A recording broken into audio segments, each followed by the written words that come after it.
can't say that. It was just because, when you do a job, you get so used to it, all the aspects of a particular job, whether it's buying it, charging it, wrapping it up, boxing it, taking it over to delivery. Well, now you got ups picking up, but we used to have to take it over to the post office. It was just like a routine. And no, I can't say one was better than the other because I did everything. And that's how I raised my two sons, too. Frank never liked the business. He worked in it, but he never really liked it. But Charlie and Mike, they were raised to do everything. I mean, I guess I was tougher on them than I would be on anybody else, but that's how they learned the business. I mean, one time, Charlie, he made a mistake for a dealer in Norristown. And the dealer complained. So I told Charlie, I says, look, tonight after you clock out, you get that new order up and you deliver it up to Norristown before you go home. Sounds tough, but that's how he learned the business. What you have to do, you got to keep the customer happy. You got to have the stock and you got to service them. And if you can't service them, what good are you to them? That's what this business is. It's a service industry. And a lot of people forget that it's service. They think they're there, and you should appreciate that they're there. Well, you got to appreciate the dealer. Just the reverse it should be. And a lot of the jobbers, and that's why they fell by the wayside, is they forgot that they're a service company. They forgot, they started thinking they were more important than the dealer was. And they were dying off. That's why there's so few of us nowadays. The ones that are in it now are good. I don't know of one bad jobber, and Harris Teller, the ones out in Idaho, what town? Idaho. I can't, it's like I said, but they're all good people and they were all good jobbers. And they didn't forget the service part of it, that's why. They do a whole lot more, like they have instruments and different stuff like that. We don't have that, we just have the paper product. But I know they're good at what they do. And that, you can't forget that. You can't forget that you're in a service industry, You're there to service the dealer, and they're not there to make you rich, Very interesting. Is the term jobber and distributor interchangeable? To me it is, yeah, to me.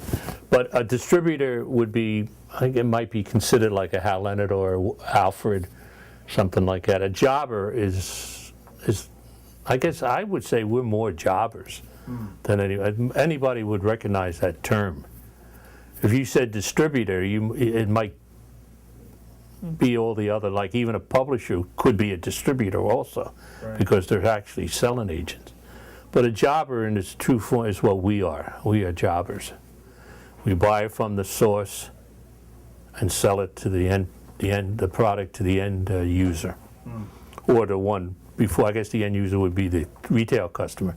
We sell it to the stores. That's important too, so that we don't become their competition. We don't want to be their competition. Right. Were some of the big distributors that I think of, like C. Bruno and Coast and people like that, were they? Well, they weren't. I don't think they were in the paper product, were they?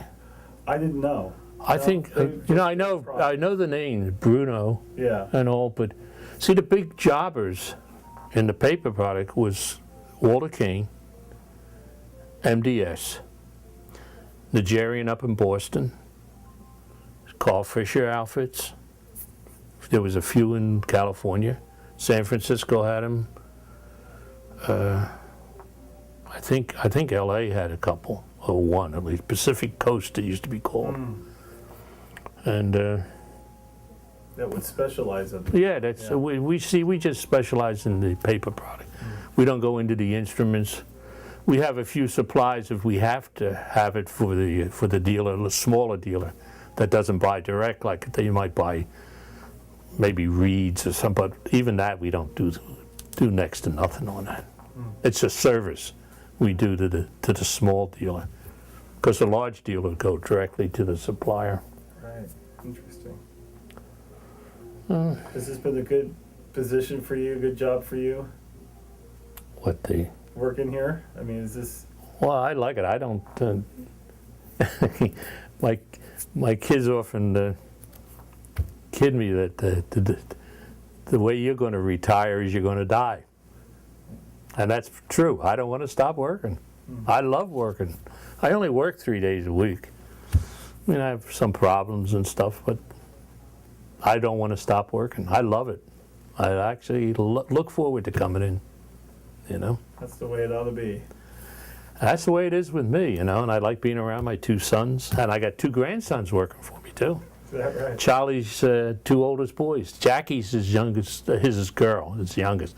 But Jason and Charlie, another Charlie, we confused the hell out of all the lawyers and stuff like that, but everybody's a Charlie. My grandfather, my father, me, my son, and my grandson are all Charlies, you know. But they're working there. Right now they're doing, I'm trying to teach them everything about the business. So right now they're in receiving. So that when they put everything away, when they move out of receiving and maybe ordering or something, they know every product that comes through this store, they've handled in receiving. And that's what they're doing right now. Smart, yeah. They can pull orders, they can charge orders, they've done all that. Now I got them in receiving, you know, and they're good kids. They're just like the rest of the family was when they were young, you know. They were really conscientious people. That's very cool. It'll be there, you know what I mean, as the years go on, they're going to move up and they'll be replacing all of us, you know. It has to happen. That's neat. This is a great story. I really appreciate your time. Oh, you're quite welcome, Dan. You know, you get me started. The trouble is I don't know when to shut up. And that's because you're talking about things I absolutely love with it, you know. I love the music business.